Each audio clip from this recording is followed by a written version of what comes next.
అపోస్తల కార్యముల గ్రంథము 28వ అధ్యాయము 26వ వచనములో మనం చూస్తే మీరు వినుట మట్టుకు విందురు గాని మీరు వినుట మట్టుకు విందురు గాని గ్రహింపరు చూచుట మట్టుకు చూతురు గాని కానరట. దేవునికి స్తోత్రం. ఎందుకు నిష్ఫలమైపోతుంది వాక్యము? దేవుడిచ్చిన వాగ్దానములు ఎందుకు మన జీవితంలో నిష్ప్రయోజనం అయిపోతున్నాయి అంటే ఇదే. వింటున్నాం కానీ గ్రహించలేకపోతున్నాం.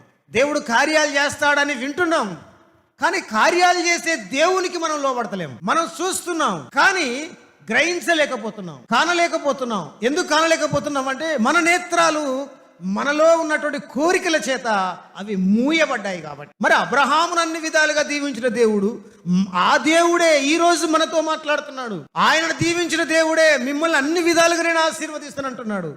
మరి ఆయనను దీవించిన దేవుడు మనల్ని దీవించడానికి వచ్చినప్పుడు మన జీవితంలో ఆ ఆశీర్వాదమును పొందడానికి మనం రెడీగా ఉన్నామా? అది లేదు. మనం సిద్ధంగా లేవు.